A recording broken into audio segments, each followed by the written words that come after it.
Hi, welcome to the Spotlight Studio. As you're aware, that one of the missions of ESG is to promote research and innovation in endoscopy. And congratulations to both of our winners of the Innovation of the Year award this year. So, Vicente, thank you very much. Did you get the award for the Best Technique Award or the Best Device Award? The Best Technique Award. Okay. And the Best Device Award. Yeah. And Roberta, yourself, was the Best Technique Award. Yeah. Excellent. Welcome. You've done really well. Can we start with Vicente yourself and tell us, how did you come up with this idea? Okay, that's a good thing. It's a very good question. I think our device is focused on green endoscopy. That's focused on, we have a large amount of waste. We use a large amount of single-use devices. And all these devices we have to send to incineration. So at the end of the day, you realize you have a box with a large amount of devices. That's an important part of them has never been in contact with the endoscope. And we wanted to be able to recycle this part of the devices. Okay. So you're trying to differentiate stuff that can be recycled versus the stuff that gets incinerated. Yeah. Okay. That's the green mark. The green mark separates parts that can be incinerated and parts that can be recycled. That's very clever because people are thinking about the whole device. Can this be incinerated or recycled? Yeah. You're now going further, looking into which part of the device. Yes, that's our idea is to set the stand for the development of these new devices or devices with environmental design. For example, we can have new devices with reusable handle and recycled body, or perhaps a partial recycled devices with a poka-yoke, that like a stopper to avoid to introduce a part of the device inside the working channel. So because the part that is not in contact with the patient of the endoscope can be recycled. But now it's impossible. In many countries, the regulation is very clear. This device has to be incinerated. Yeah. But that's... So, changing the regulation will take a long time, but these innovative ideas can result in immediate change in practice. Now, by cutting this part, you can save the 60% of the weight of the device and the 30% of the carbon footprint. Wow. Previously, to do this idea, we analyzed the material composition of the devices and the carbon footprint, and we realized there are significant differences in the type of plastic, type of metals.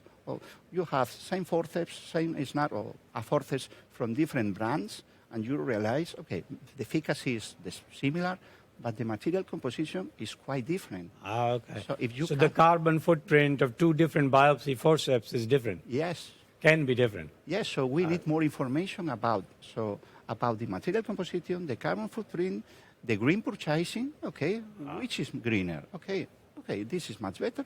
The same efficacy, and then obviously if you cut, you select the greener devices. Okay, and also if you cut upper the green mark, you can save the 60% of the weight. This is the new advantages. Very clever idea. So hopefully, where does it go from here? What's the next step? Are you going to introduce this in your practice, in your department, already doing it? Yes, now we are working on that. We are developing the stopper, the proper stopper, now because we are working on the mark. Yes, and a poka-yoke. The engineer's word is a poka-yoke, and I can a stopper that avoid the introduction of the device inside the working channel. Okay. Can I ask a question to Vicente? I vote for you because I think your idea is wonderful. Thank you. But my question is, do you think that in the future you will be able to make this concept on any kind of devices in endoscopy? Yes, sure. And also in the single-use endoscope, sure. Okay. Because at the end, all of us are endoscopists, all of us use single-use devices, and obviously it is a part, an important part, that with sphincterotomes, with ESD devices, with needles, any of them. Wow. Thank you. Very, very, very clever. So Roberta, tell us about what is your idea?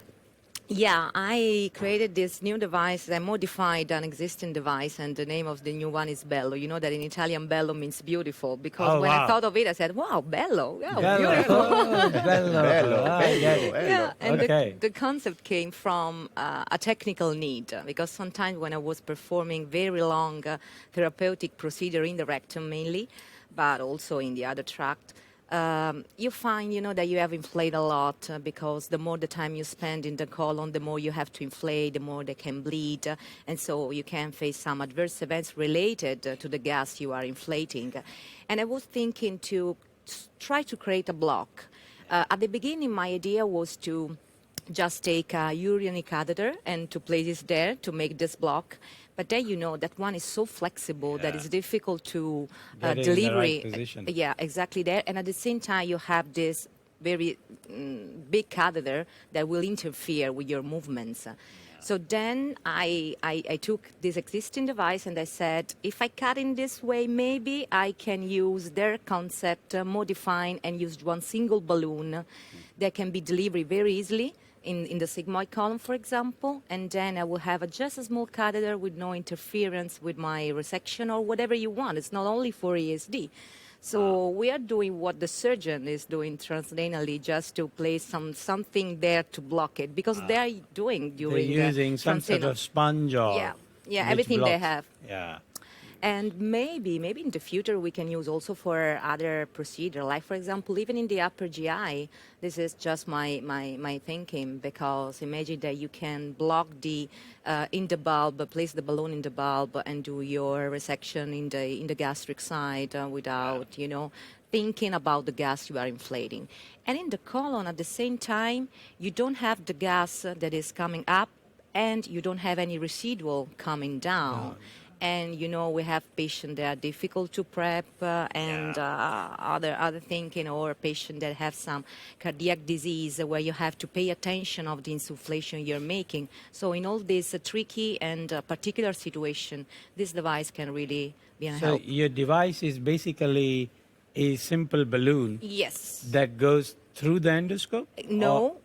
Outside the It's endoscope? outside the endoscope. As an overtube? Yes. It's just a small overtube. It's just the balloon, the overtube. Oh, okay. So you put the balloon outside from the scope, Yeah. like similarly to the RFA catheter, just Yeah, to let you understand. okay, You excellent. place it there, and then Yeah. you remove your scope, and Then you are you can- free to work. Okay, excellent. So you go in, you deploy your balloon, you block the lumen above your Yeah. working space, and then you work in your working space. Yeah. So it allows better inflation and stops Less contamination. inflation, because you don't need to keep on asking Yeah. for any other CO2, I because once you have your, in this case, the rectum that is inflated, you don't need to keep on push the button for CO2. So one of the issues I'm thinking is if the patient is conscious, do we need to give general anesthesia for this? Or No, at all. unconscious sedation is okay? Yeah, Okay. it's But- very flexible. The But if balloon the is gas soft. is not escaping upwards, do you think they get local distension and get pain or discomfort locally because it's But- a small area of distension now? So, of course, we need some study to better understand. This is just the initial concept, but at the same time, it's the same distension we are giving to the patient all the time. We are Yeah. doing a therapeutic endoscopy, nothing different. And my concern at the beginning was the gas release from the anal side, because if I make a very big distension, sometimes it is easy to have a nice view. But at the same time, because the catheter is so thin, you still have the tension in the anal verge. So it's not interfering even with that one. That's very good because this is the need for the new era in endoscopy. In the past, endoscopy was 5-minute, 10-minute, 15-minute procedure, diagnostic, some polypectomy, job done. Now, procedures are taking 2 hours, 3 hours. Yeah. So we have to adapt and evolve. So very clever. I can see your practice is mostly about ESD, and some of those procedures take long. Yeah. So I've struggled as well. Sometimes you're doing a procedure and all the fecal fluid comes down. Exactly. In your half dissected specimen, the planes are all spoiled. So it will prevent that as well? Yeah. Oh, okay. It's blocking everything. Brilliant. And in the upper GI, you have the same problem with the bile coming, Yeah. no? Sometimes. Yes. So I agree. And if it can be used in patient without GA, that would be great because then they remain comfortable. yeah, we'll see. Yeah, that's a very, very clever idea. Where do we go from here next? Are you going to commercialize it? I hope so. Yeah? I hope so. Have you Because got a we need, patent on it yet? No, not yet. We'll see. We'll see. Well, how maybe to use the existing patent because it's a modification of an existing device. So maybe we okay. can use that one because we are using just one balloon instead of two, but it's not really different from a patent point of view. But we'll see. We'll see. We are trying to understand how to proceed, and for sure we'll make a trial. Procedures where this can help would be procedures like prolonged EMR, ESD. Yep. Any other procedures you think where this will benefit? I think that the difference is the length of the procedure. So everything is very long. Can be really helpful to that have can it. improve the comfort of the Yeah, patient and yeah. side effects. But one of But the also- procedures where people get a lot of discomfort is when we use argon ablation. Yeah, but also, Pradeep, think about the training. In the training phase, usually the procedure takes longer than usual, not because they're very long, but because the beginner needs more time. And in this phase, maybe we can be, as tutor, more comfortable in let people performing starting procedure. Absolutely, that's very clever. So once the balloon is in the place, Yep. you block that area so the gas distension is stopped, fluid coming down is stopped. While the balloon is there, can there be any other usage of this? Can they provide better? Could you attach something to it that we can use that's as a right. traction? Yes, or? of course, because on the balloon, in the proximal side nearby your scope, let's say, you have this plastic ring, and you can easily attach there a loop or a clip, and even have traction. Of course, the balloon needs to be stable, so you should not move the balloon too much. Yeah. But together with the distension, with the gas distension, you can use this type of traction also. Yeah. Excellent. So there's two things you can get. Yeah. May I ask a question? Yeah. So congratulations, Roberta. It's a very good idea. And what about the learning curve to use this? It's very easy to use, I think. So it's fantastic. It is very easy because there's no overtube. So it's just simply put on your scope, place it there, and inflate from outside. There's nothing else to do. And also, I think it facilitates the resection of lesions in difficult locations, perhaps. Yeah, it's possible. I know everything is theoretically. We have to try it, and so I'm really open to any other suggestion. Yeah. It's an innovation now. We need to find different uses. Yeah? Yeah. But that's where all innovations start, where we find an idea. Now we start looking for indications. Yeah? And once we figure out the best place for it, Step by step. Yeah. yeah, I agree. So I think to me it sounds like people doing a lot of ESD work, and it is growing and getting bigger and bigger.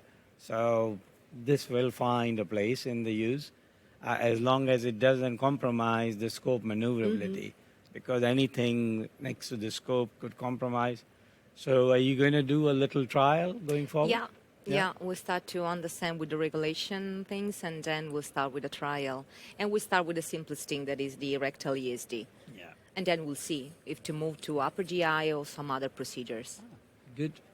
And Vincenzo, where will you go next? Are you planning to design now devices, Yes. work with companies? Yes, also. I work in a university and polytechnic hospital, so we have a very close cooperation with our engineers. So for us, it's very easy to work with them to design new devices. And yes, our next step, obviously, is to put this on the market.